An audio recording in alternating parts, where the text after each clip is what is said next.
What's it like to have the President of the United States acknowledge you in front of an entire nation? What's your reaction to an entire political party disregarding a life-altering injury simply because it doesn't fit their narrative? We're going to ask Payton McNabb these questions and more as she shares her experiences right here, right now on Hot Mic with Hutton and Withrow.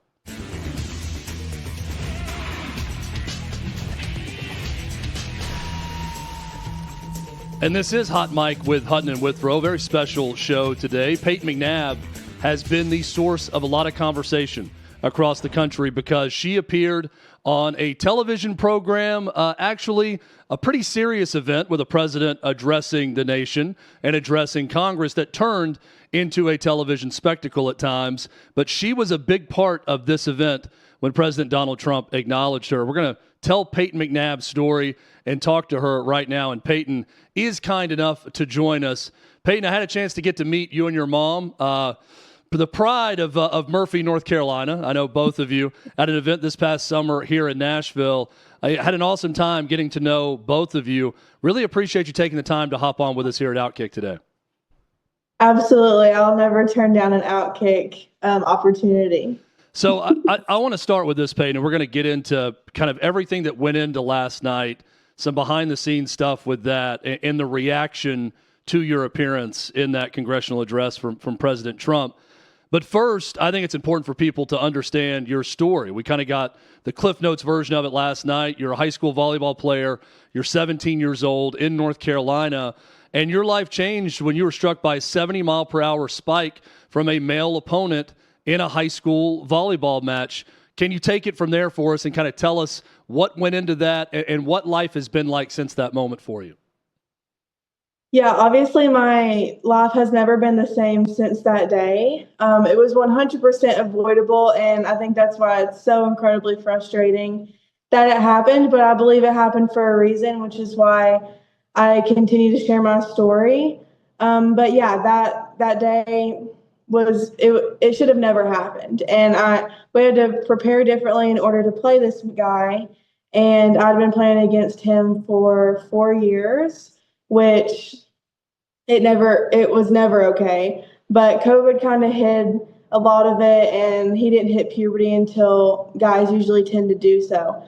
So it was always a problem, but it was never really, I guess, that noticeable until our junior and senior year. We went into it my senior year. We had a really young team. I was one of the team captains, and we had been practicing differently in order to prepare for this one guy because, they wouldn't have won any games without him. So we had to prepare differently just to return his passes. So for them to see their setter and one of their team captains get completely knocked out cold in a career and season-ending injury, it was so sad watching them having to continue the game and keeping him in on the other side.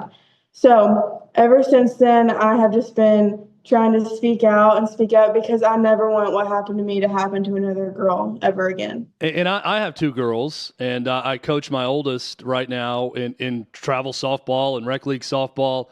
And I try to think about how I would react to something like this happening to my daughter. I know, at the time you had suffered an injury and you weren't aware what was going on in the gym, but what was the reaction in the gym from both, your parents, your teammates, coaches, the other team in the gym? Because I can only imagine how I would respond to something like that happening.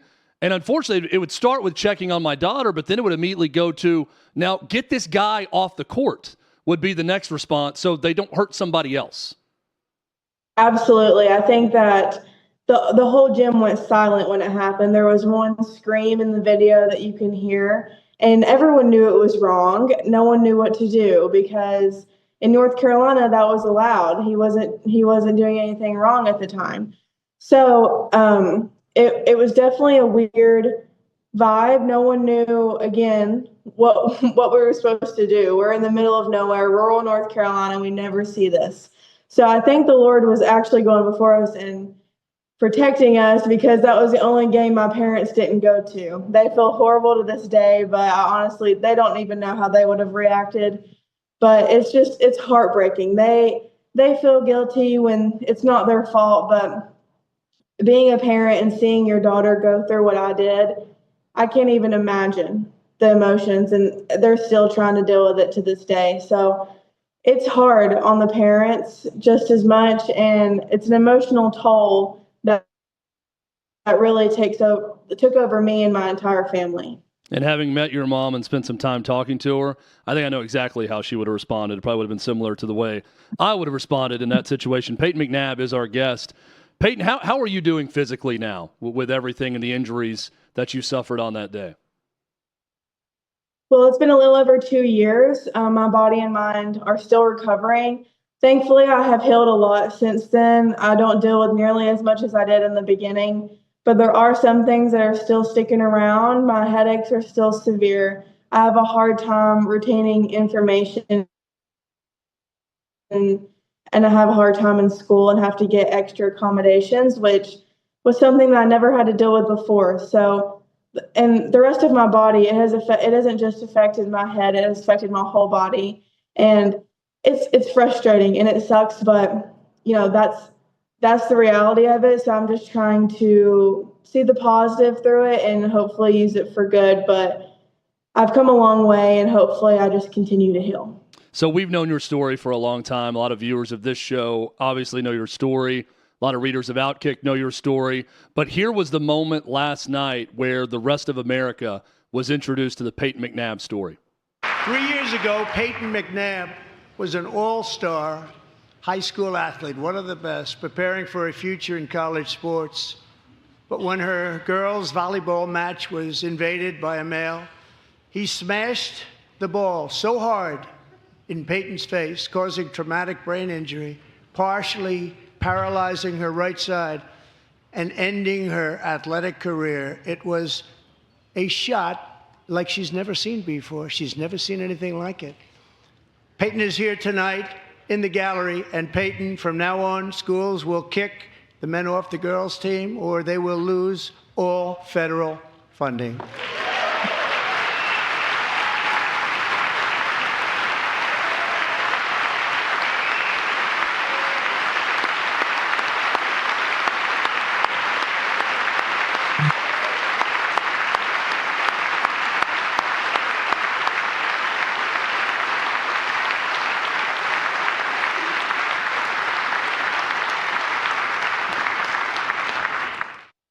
Very cool. And a shot of Riley Gaines there, who's been so important to this movement also. Pretty neat. What's it like being there, receiving that ovation in that moment, hearing the president talk about you? And did you know when in the speech it was going to happen, or were you just prepared at any moment that he was going to go to you? I had no idea what was going to happen. I was definitely surprised. I didn't know what to do, but it was just overwhelming emotions. Just seeing a president that genuinely cares about women and these issues and my story, and you really just was a voice to my story and getting it out there to the world to hear, because it is so important in this fight, because women deserve the safety in their own sports. They shouldn't have to fear that a man is on the other side of the net before they get on. So yeah, having Riley there was amazing. I wish I got to sit closer to her, but I ended up having a pretty good seat where I was. I was beside the second lady, who was just so kind, and she was incredible, and it just made the experience even better. So there were a number of people and a number of women that are elected officials that wore pink because they support women. That was the message that they were putting out last night when they were there at the president's address. I'm curious, we know that they didn't vote for the Protection of Women and Girls in Sports Act. They voted no on that and voted it down. Did these women applaud or acknowledge you at all? Did you have a chance to speak to any of them while you were there last night?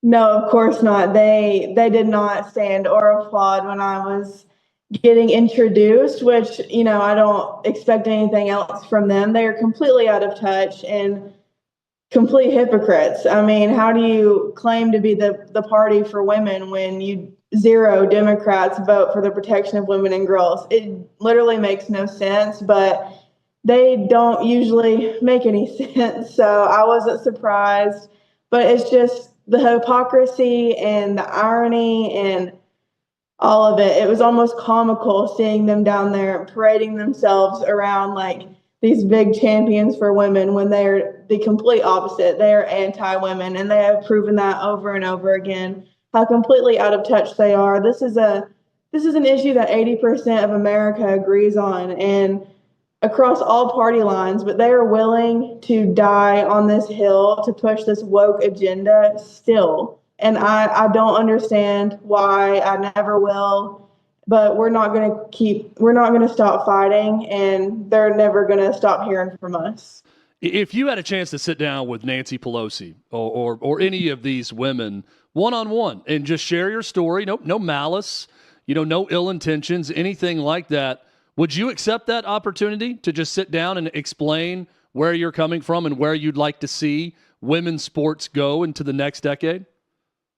Absolutely. I would love for them. I would love to look them in the eyes and tell my story and see how they truly react to that. Because, I mean, how do you hear what happened to me and act like that's okay? It's not, and it never will be. So I would totally be up for it. I don't know if she would be or the other ones would be, but I would definitely be up for it. Let's count that as an official invitation for anyone in pink last night to accept the invitation to sit down, and you can tell them their story, and then they can explain why they voted no on something like that. Here's what really kills me on all this, Payton, and I'm sure it does you too. It's hard to get 80% of Americans to agree that ice cream is tasty, right? I mean, it's hard to get anyone to agree on anything right now. And 80% of Americans, a vast majority of people, when asked, hey, should men be allowed to compete in women's sports, say no. Then how are we here? And I'm sure that you ask yourself this question as you continue to fight this fight, but I keep coming back to how did we get to this point? I think I know how we got to this point, but how are we still here where elected officials that are in charge of protecting their constituency and voting for their constituency and not their own personal interest or not down party lines or anything else, they're supposed to represent their people. Well, 80% of the people agree with you and me on this. Yet we continue to get no's on votes that could affect this thing positively. How? Exactly. That's something that I have to ask myself every single day. This is common sense. This is biological reality, and it's truth. And like you said, it's so hard to get the country, especially 80% of the country, to agree on anything. So for that to be the polling for this issue says so much, but it also says even more that the Democrats are still refusing to accept that. So how did you know you were going to be there? How far out in advance did you receive the invitation? I would just love, I've never met a president. I'd love to do so at some point. Like, what's the behind the scenes like of getting the invitation and then getting you to last night where you're there being acknowledged by the president? They called me like a couple weeks ago, maybe a week or two, and offered the invitation. Of course, I immediately said yes. They had the best team. Their White House team they were the best. Everything ran really smoothly, and I was surrounded by just amazing people from all kinds of different stories, and all of their stories are so incredibly impactful, and getting to be around all of them and then in a room full of just these people that, like, I was starstruck the whole time, but to be around all of them. But the most important part, besides, the whole experience in general, was being around those other guests that the Trump family had invited, because they were just remarkable. And it was really touching hearing their stories. And I'll go back to the Democrats not standing for me. Understand, like, I wasn't expecting them to, but for them to sit down and be quiet when DJ Daniels, the young boy that has survived brain cancer, and they won't even stand up and applaud for him. They wouldn't stand up and applaud for the two girls that were brutally raped and murdered by illegal immigrants. And they claim to be the party for women, but they sat in silence for that. And it's just absolutely disgusting. I think the Democrats really showed their hand more than, usual. And they really embarrassed themselves and their whole party because they just acted in complete disrespect from the beginning, not even standing for the president of the United States when he entered the room. And just their behavior all night, it was very showing. And, it just shows how really truly anti-American and evil they seem to be. Perspective is always so important when viewing anything. And I think about this with sports, and you're an athlete, and I'm sure sports fans understand this. There are times where you can watch an event on television and gain more from it because you get to see more, you get to hear commentary and all that. And there are times you have to be in the building to understand the vibe of what's going on, and you get to experience more that way. I felt like I caught a lot of the event last night on television, of course, with Al Green getting ejected from the chambers and other things happening, and you could hear things going on, and cameras and production did a good job of cutting away to different people during that. But I have to ask you, what was it like in the room? How big of a distraction was it sitting there listening to the president speak with people yelling things back at him as he was speaking? Did it become a huge distraction as the evening was going on? I think they really hoped that it would have, but I think they failed to do so. I think all they did was really embarrass themselves. They definitely did try to be the distraction and get attention from it, but I think President Trump did an amazing job. That was probably the best speech that he's ever given, and it was so pro-American. And I think all the Republicans and mostly everyone in there was just so thrilled to be in that room and getting to experience history being made. So I think other than, everything the Democrats were doing, other than that, I think the vibe in there was just, I definitely have a better feeling about the future under this administration. I already did, but it's grown even more. So Payton, what's next for you? You're 19 years old. I know you're still recovering from these injuries, but you've already been acknowledged by a president. You're fighting the good fight with a cause that's very important to you and should be important to all Americans. So what is next for Payton McNabb? I really don't know. I'm trying to finish school and then hopefully, start my career. But at the moment, I'm just continuing to advocate for women and girls in their sports and their spaces. I'm working with Independent Women's Forum, and we're going state to state trying to get different laws passed and make it more permanent because, of course, the executive order was so monumental, a huge step in the right direction, but unfortunately it's not permanent. So we're really trying to put the work in to get things more permanent. Well, Payton, we appreciate your time and, again, enjoyed getting to meet you in Nashville face-to-face. Great work with this. We're all here at OutKick wishing you a speedy recovery, and I hope people across all party lines and across the country can hear this message that you're delivering and use some common sense with it and understand what needs to be done with all of this. And we appreciate you taking this time to share your story and your thoughts on everything that went down last night. Thank you so much. Absolutely. It's always a pleasure. Thank you. Payton McNabb, always enjoy talking to her.